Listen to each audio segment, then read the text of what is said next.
Hello, everyone, and welcome back to another Comics Pals interview. This time around, I'm joined by a great friend of the show, Greg Anderson Elysée, and we we originally met back in like a year or two ago in Keystone. For whatever reason, I kept thinking like Blackstone. I'm like, no, that's wrong. That's a bank.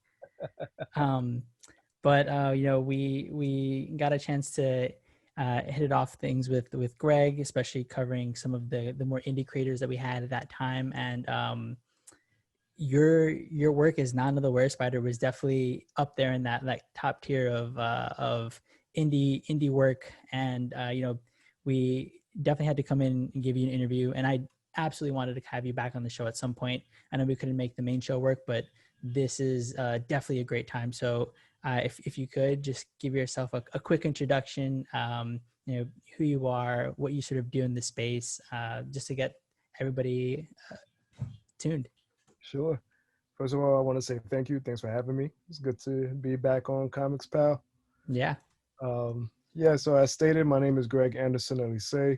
I'm the writer and creator of It's None of the Were Spider, based off of the stories of Anansi the Spider from West Africa and Caribbean folklore. And a lot of my work tends to focus on a lot of Black culture and using aspects of Black culture, spirituality, and folktale stories, mythology, as a way to sort of showcase a different narrative and representation of Blackness that we don't commonly see in comic books and media and so on and so forth. So I want to be part of the movement of creating some dope Black speculative fiction. And I think that was like one of the things that we had originally like sort of talked about, especially considering that, it was a new sort of mythology that gets introduced. A lot of it sort of gets lost in what was the history of the South, and you don't really get to some of the origin stories within like the origin stories, the really, really folk tales, the creation myths. And I think that was one of the biggest attractions. I know we had a great discussion about storytelling last time, especially considering Anansi is the god of stories, and I absolutely loved the stories that you have been able to tell, especially the second arc that I finally got around to reading. It's always interesting to see your writing, because I remember the opening for the first book, the Were Spider, there was that joke. And I kind of, gave you a little heat for that, but obviously it sort of plays into this larger narrative. So I know you have a new story coming out, is None of the Were Spider Showtime, that's currently on Kickstarter.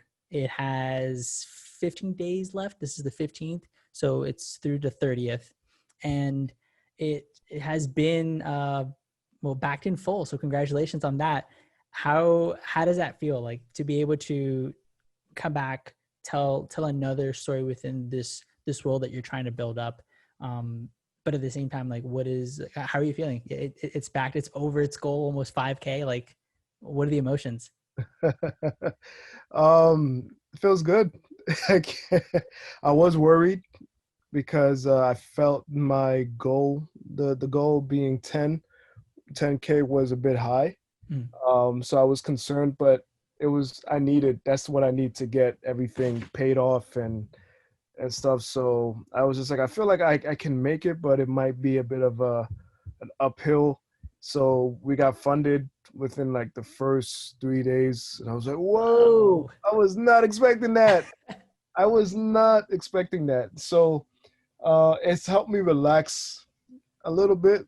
But when you're running a Kickstarter, you still have some form of anxiety. You gotta hopefully try to keep that momentum. So I've been trying my best to do that, but at the same time, taking breaks. So usually when I've done Kickstarters, every day I'm involved in trying to push the word out. But Yep.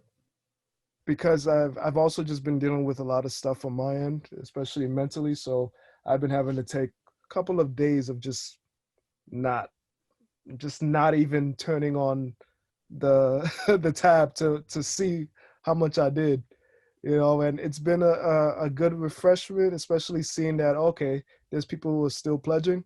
But Hmm. I think there was one day where like hardly anyone pledged, and I was just like, I'm just gonna worry about it tomorrow. I'm not gonna.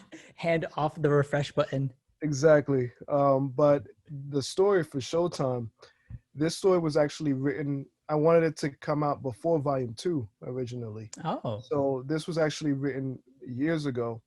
Except I just had a couple of issues trying to find the right artist that I wanted, because I wanted an artist who had the background of being in a city in New York City in particular, where it's implied that the story takes place. yeah. And Showtime. essentially, yeah, the story is about his Nana, who all the previous stories we've seen him having to battle and stop these creatures from different realms that he accidentally released, so he feels that he's responsible for it. And given that I always advertise this not as a bit of a coming of age story, I wanted to finally have him have a bit of a coming of age story where you see him finally meet youth who are around his age, and he learns how to be a kid. He learns how to have fun, but also deals with the reality of being a black kid, because he's actually a spider who takes the form of a black child, and we've never quite acknowledged that, the reality of that. So now that he's in a world hanging out with kids, and they're having fun, they're dancing in the trains, uh so I wanted him to experience the reality of what some of these youth in New York City go through. Yeah. And I think that was going to be one of my like my questions. It was we do get to see him sort of enjoy his time as a kid. He's just having fun. He's out and about. He's hanging out with people. He gets into breakdancing. Like there's just stuff about his character that we get to explore. Where previously it was about his relationship with Anansi and the sort of I guess the way they sort of rub on each other. But here he's sort of alone. He's coming into himself. Was there any part of you in that sort of growing up story? I'm not sure if you're necessarily from the city, but was that sort of influenced by anything in your youth? Um, well, I'm born and raised in Brooklyn. Hey, all right. This is my hood. I'd say more so. I had a love for breakdancing. Like, I've never done it myself, but I've always been in awe and impressed of watching people just do their craft. Hmm. And I was definitely inspired by students of mine from a couple of years ago. I was teaching at a particular um, art program, and even though I was teaching video production, the whole program, we pretty much we taught a whole bunch of different arts in general, and it was like a safe space for the youth to come and enjoy them times, and figure out what it is that they wanted to do after school. If they wanted to do fine arts, if they wanted to do video, if they wanted to do dance or sports, we just had this space. And there was this group of breakdancers who were there, who I just fell in love with. They were just this amazing, amazing children, and they sort of inspired these characters that I brought in to the story. And I wanted this book to sort of be a bit of a tribute to them, and also the culture of Showtime, which is very common in New York City. You see a lot of the youth dancing on the trains, trying to make a couple of bucks. And they're slightly controversial. There's people who don't want them there because they're afraid of being hit. But I feel as if it's also part of New York culture, seeing them, and I always have a blast seeing them. There's a lot of us who love it, and it's another aspect of Black youth culture, I felt. So given that Isnana is a celebration of Black culture and Black stories, I felt I wanted to use them as another source of Black stories with their dancing. And I think if for the city setting, it makes so much sense. Like I'm born and raised in Queens, and coming into the city, that's all you see. You get on the F train, you get on the E train, and then every once in a while, some guy comes up, claps, like, all right, Showtime people, and you're like, oh, word, all right, cool. Like let me like, and depending if you're a tourist or you know what's going on, you go find a seat so you don't necessarily aren't in the way, and like you can kind of sit down and enjoy. Um, but yeah, I mean, I think it's definitely something that is emblematic of the city, and it has its controversy, but I mean, I feel like people have a soft spot for it. You have to. Yeah, it's been weird during the pandemic when I'm on the train and I just don't see it happening anymore. Mm. And a part of me, at the same time, it's sort of like, yo, I feel these people who've been trying to stop it, they won. I don't want that though. I'm hoping that, because I'm starting to realize people are getting more comfortable getting on the trains again. So a part of me, yeah, I want to see that back. And I hated the whole aspect of them sort of trying to slyly criminalize it. I just felt it was very Mm. weird because it was attacking Black youth just for dancing, and I wanted to sort of make a statement with that, with this issue. Yeah, I mean it's sort of like the crackdown on like all even busking and stuff. People who are musicians in the subway stations. It's just part of the culture that's sort of trying to, I feel, get erased a little bit, or people are trying to move past it. It's not the like quote unquote appropriate thing to do in the space, but I mean, I it's a public form of expression, especially if it's like something as innocent as dance. It's an artistic expression. It should be left alone. Exactly. The You mentioned hopping on the train. I haven't ventured too far. I've been lucky enough to like be working from home. Has How has creativity during the pandemic been for you? Like, has that affected you at all? I know we had Tyler Chintana on this show a few months back, and he sort of mentioned how things have been different and things have been a little difficult to sort of stay focused because you're just in the one space. Have you found it difficult? Have you found it, maybe you're like uber focused now? I don't know. It's definitely given me a lot more time to focus on Oh, okay. a lot of, a lot of works that had just been sort of backed up. Um, Financially, it's been up and down financially, but I've been able to fund most of this out of pocket of this book. So, and being able to just focus on that and also work on other projects that have taken a back burner previously. For example, I have a book that I'm doing with TJ Sterling, who does Alchemist, or Alchemist, his own series that he just wrapped up his Kickstarter. He's been trying to get me to sit down to work with him on this for a long time, a very long time, and it's just been so difficult to get me because I'm always on the move. And so finally, when this whole pandemic happened, he was like, "You ain't going nowhere." So, so we're getting to the point where production has, it's definitely going. We've got the artist has done the first couple of pages. So I've been taking advantage of the pandemic in the creative front. There's a lot of things I've been wanting to do, been able to do it. If I feel like I'm going crazy, I just go to the park and exercise, and spending a lot of time with family and getting to know my family a little better, because I feel like we've always been in our own sort of thing, and Yeah. now it's like we're having family time, playing video games and watching shows together. So it's been cool. I've found myself calling people more, like actually using the phone for its express purpose, which has been interesting. Wait, Um, it's not just for texting? Apparently, I mean, there's like a whole application that is dedicated to this thing called phone. That's so weird. Blew my mind.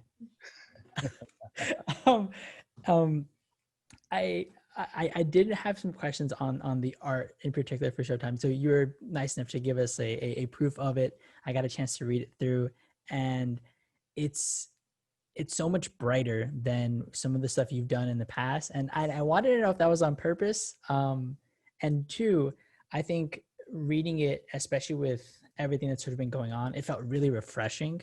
It felt warm. It felt kind of like a home to come back to. And especially considering that it was the city, and the city's been in such a sort of disarray. I think that was, for me personally, super just cathartic. Can you talk to me about the color choice and some of the art changes? Sure, sure. Well, so this goes back to me wanting to do a coming of age, because everyone is used to already as Nana being sort of like a dark fantasy. There's a lot of creepy, dark stuff that happens throughout the series, but at the same time, we have sort of short stories in each volume that sort of subverts that. For example, in volume one, we do have the creepy story of Osibo the leopard, but at the end we get like a sort of a more lighter fantasy story of his Nana as a spider coming into our world. Mhm. In volume two, once again the creepy dark story, but then we have something a lot more comedic and fun at the end where he travels to the different books, different realms and stuff like that. So I'm always messing around with different genres. It's very hard for me to stay on one genre. I always find myself taking something from here, taking something from there, and it's just something that comes naturally for me. But for this particular book, I wanted to show another side of his Nana, and I wanted him to have fun. So essentially, that was it. I wanted him to have fun, to be a kid, and Miguel Blanco, who ended up becoming the artist. After trying to work hard to find different artists, and some artists saying yes and having to drop out, and some people I feel just didn't capture. I felt Miguel fit perfectly what I was looking for, because he's a city guy. He's lived in various cities. He knows the culture. He's very fluid. He can do an almost graffiti-ish type style and just have Yes. fun with it as well. And his work just pops out. And I love seeing all the different elements of the city. You see the background. All you see is like these crazy buildings or landscapes, or you'll just see all the different types of colorful people just walking by, and it's like their own little character in a sense. And that's the city life. And I felt he did an amazing job with that, and capturing youthfulness and excitement. And Angel Davis Cooper was actually recommended to me by David Brame, who's a regular Isnana artist, because Lee Malusky, who usually does the colors, he didn't feel like he fit with Miguel's work. Really? Yeah, because I love Lee's work Mhm. tremendously on Isnana, and so he was always my go-to colorist. Yep. But when he tried, he was just like, Greg, it's not working for me. Like, What? That's he just, wild. yeah, he couldn't figure it out, because I feel like he does more the darker stuff for his Nana. It seems to be more of his speed. Yes. Yeah. So when I was looking for colorists, and Angel came along, and I saw she had uh this lively creativity to her artwork. And so when I contacted her and she did a test, and I was like, this is her. This is who I want. And I feel Miguel was already on another level, but I feel like she brings it even higher with her colors. And it adds back the emphasis of youthfulness, and just being a kid, just having fun. Yeah, and it's a nice sort of contrast from the previous dark stories that we're used to with his Nana. Yeah, that was definitely going to be my biggest takeaway. Like especially the backup story that you sent. That to me looked like pure marker and graffiti, and I was just like, whoa, this is it's such a departure, but it's such a clean departure that none of it feels sort of dissonant with what's come in the past. It's just different stylistically, and it Yeah. doesn't necessarily conflict with it. I think that's definitely one of the things that I'm going for as well. So most most of the stories have been done by different artists, because I'm just a fan of variety. I love variety when it comes to artwork, when it comes to anything in life.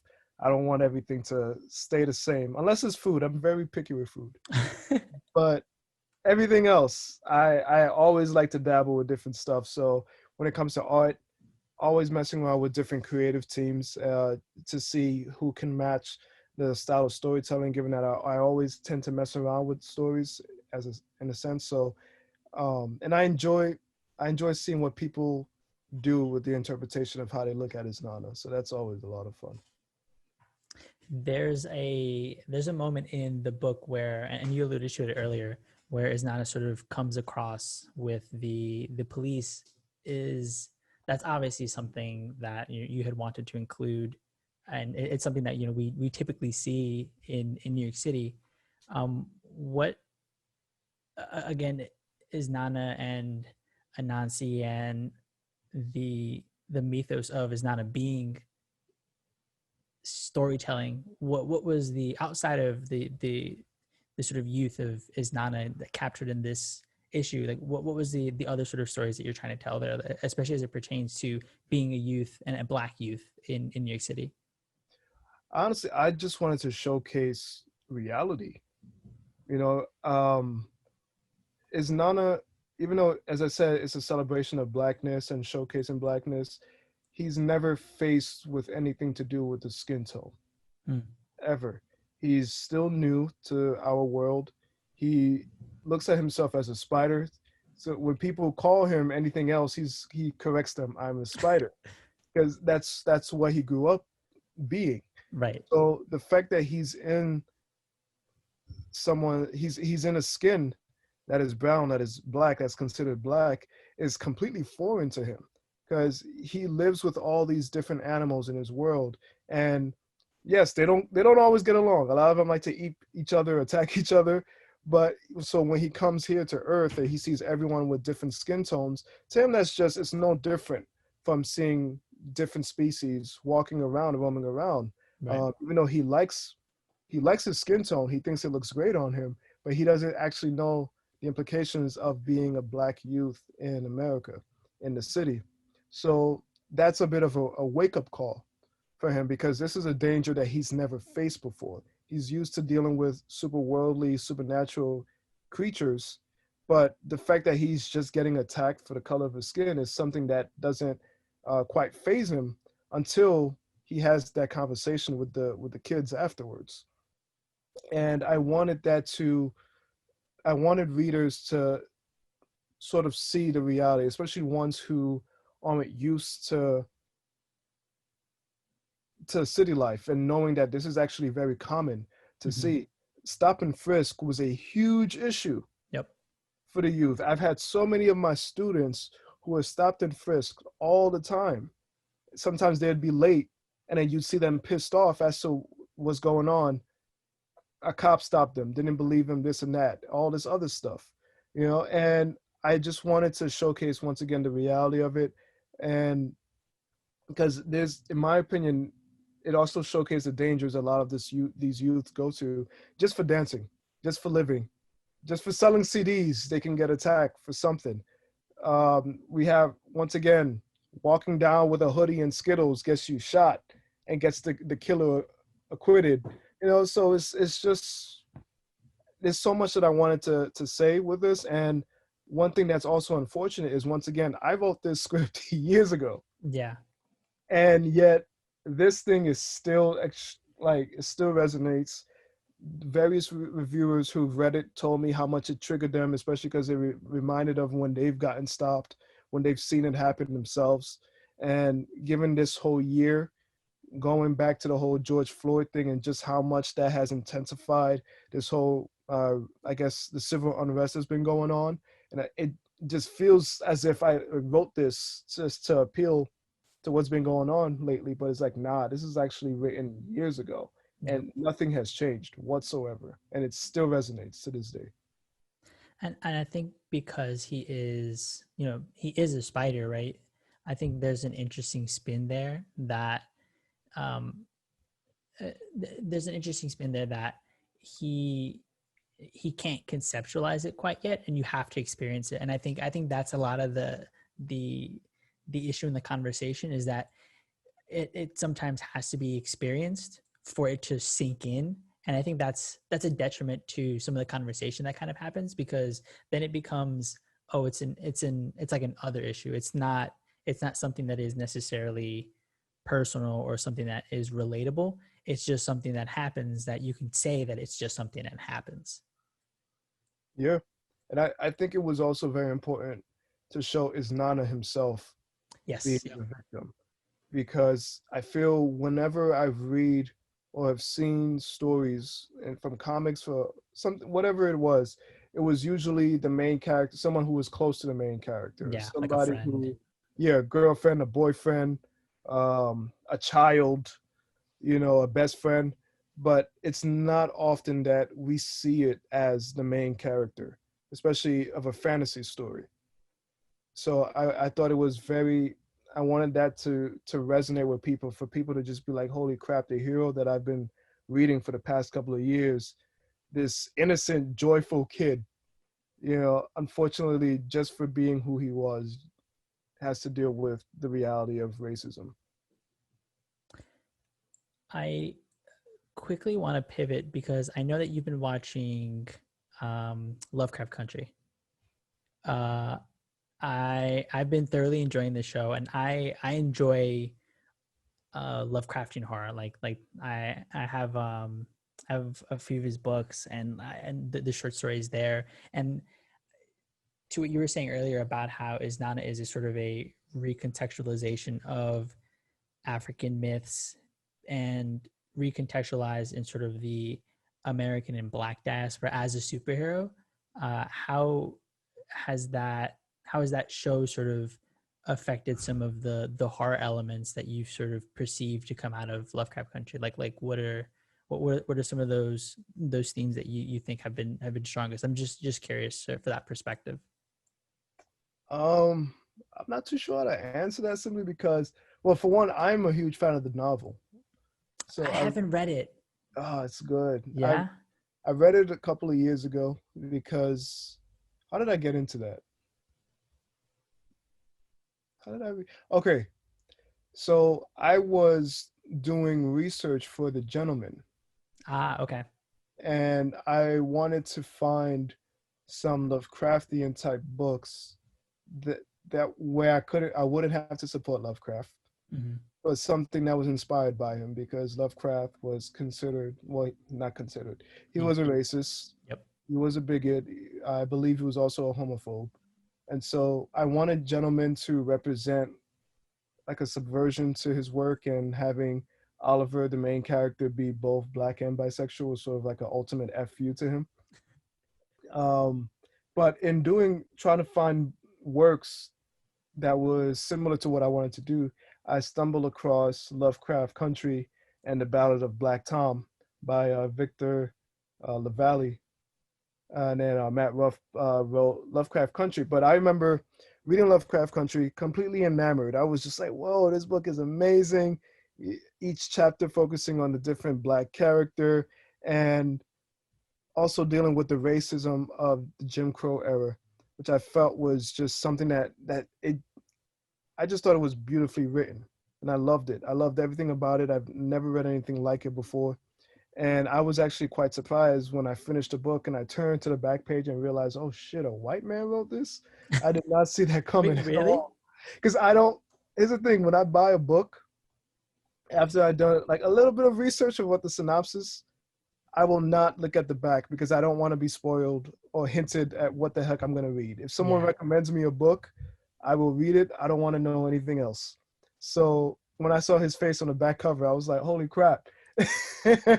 But the show, I feel the show has done an even better job with the story Mm. because there are certain aspects and certain Easter eggs that is very particular to Black culture.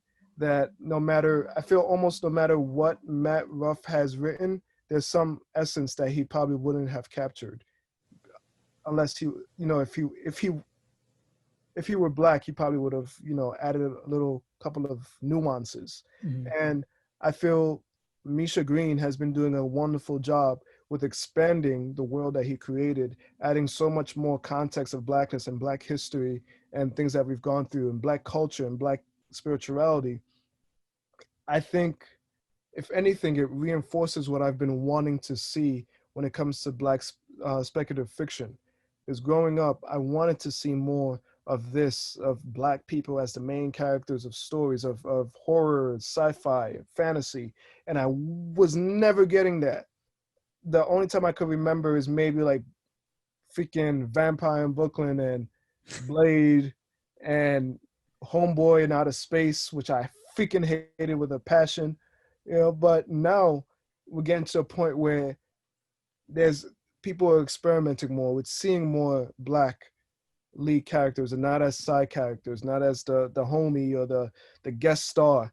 So seeing that and also showing the beauty of Blackness despite all the horror that's going on, I feel that is something that I love with the show. And I think in that way I connect to it, especially in terms of my own type of storytelling.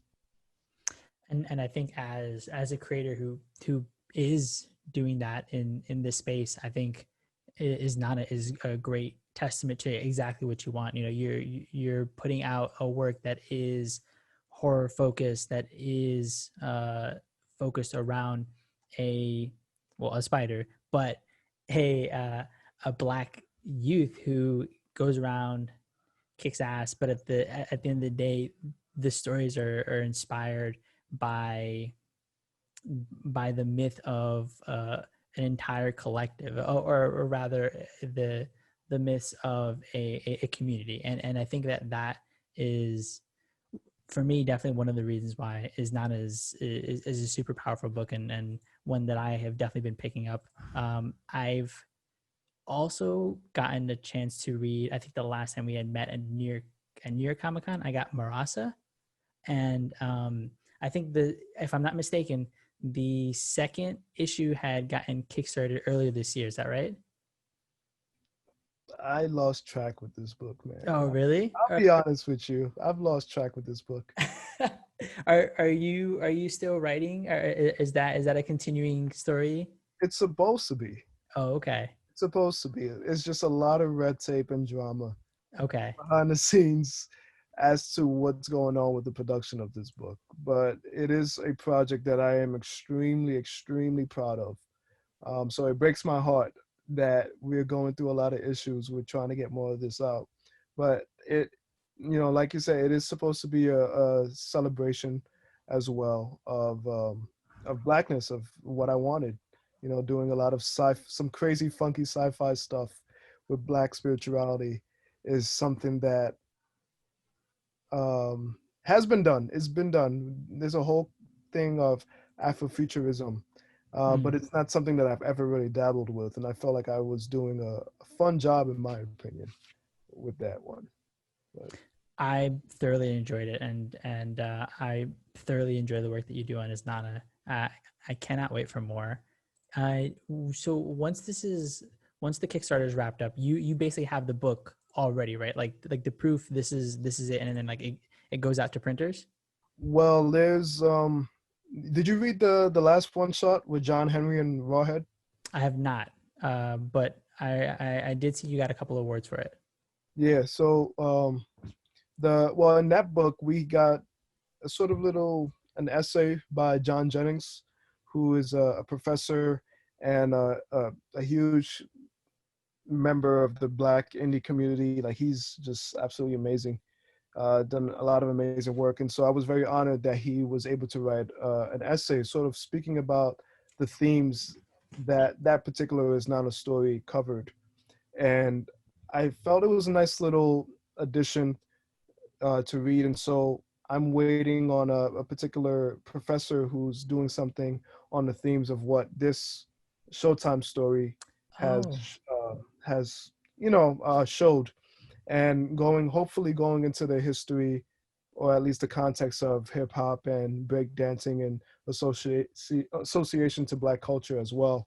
And so I wanted to add a bit more fluff for people to hopefully enjoy and take with it as well. So once I'm waiting on that, once I get that done, hopefully that will be all I need to send to the printers. And I'm hoping, because I saved up a couple of dollars on my own. So what I'm hoping to do is when that's done, I can just send it to the printers before even everything is processed with the money for Kickstarter. That yep. way I could at least start moving copies out. That's definitely one of the things that I appreciate, is because a lot of the time I'll back a Kickstarter, and they're like they have like 7 pages done, so I'm very appreciative for this, because you essentially have it almost all the way there, and very excited for that. Very excited for the rest of the Kickstarter. Hopefully people continue to back, and we definitely implore our listeners to. Wow, literally I just refreshed the page. It went from 122 to 124. I mean, sorry, 423 to 424. So please continue to back this book. It is a great project. Greg, I want to thank you. Can you please leave the listeners with your contact, Twitter, where they can reach you, any other information that you definitely want to shout out? Yeah. Sure. You can find me at Greg Anderson Elysée on Facebook. If you're curious about is Nana at all. The books, the merchandise that we have. Type in webwaycomics.ecw.com. That will take you to my web store. You can find me on Twitter as Greg and Elysée. So that's GregAndElysee, or Greg Day, DAE, on IG. And if you want to check out Isnana, Showtime, you can find the links on all my social media. I'm posting all the time about them. Or you can just go on Google and type in Isnana the Were Spider Showtime. It should be the very first link that shows up. And I definitely implore you guys to just type in "Is Nana the Were Spider," pick up those books. It's really great stuff from an artistic perspective, from a writing perspective. And I'm not saying that to flatter you, because they definitely gave you shit on that first issue. But yeah, man, thank you so much. I really appreciate hopping on. And for anybody else who wants to listen to either more of these kind of interviews, our weekly show that we do, follow us at Instagram, Twitter, Facebook at The Comics Pals. You can send us an email, thecomicspals@gmail.com. Be sure to follow us on YouTube and join our Discord. We have a lot of great conversations. And if you want to learn more about, these kind of indie books, I love following Kickstarters. So I'm definitely posting a bunch in there. And if you just want to have and hang out with people who like comics, anime, wrestling, come join.